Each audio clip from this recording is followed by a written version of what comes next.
গা ধুবলৈ নামিছিল গংগাত বন্ধুক কৈছিল ভিডিঅ' কৰি থাকিবলৈ তাৰ পিছত নোহোৱা হৈ গ'ল IAS বিষয়াগৰাকী এক কৰুণ ঘটনা সংঘটিত হ'ল গংগা নদীত এইগৰাকী IAS বিষয়া আদিত্য বৰ্ধন সিং স্বাস্থ্য বিভাগৰ ডেপুটি ডিৰেক্টৰ পত্নী মহাৰাষ্ট্ৰৰ আকোলাৰ ন্যায়াধীশ পিতৃ-মাতৃ আৰু ভগ্নী থাকে অষ্ট্ৰেলিয়া কিন্তু আচৰিত কপালৰ লিখন বন্ধুৰ সৈতে গংগাত গা ধুবলৈ গৈ লগৰবোৰক ভিডিঅ' কৰিবলৈ কৈছিল কিন্তু ঠিক সেই সময়তে ভৰি পিছল খাই ডুব যায় পানীত বন্ধুবৰ্গৰ হাহাকাৰ লাগিল স্থানীয় উদ্ধাৰকাৰী দলৰ সহায় বিচাৰিলে IAS বিষয়াগৰাকীৰ জীৱন ৰক্ষাৰ বাবে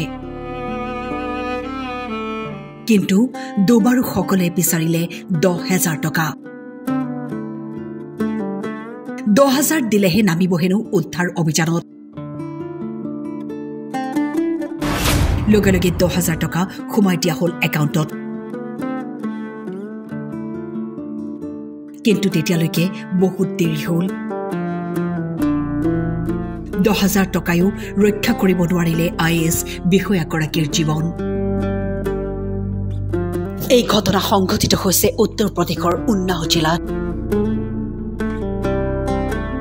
নিউজ ডেস্ক টাইম 8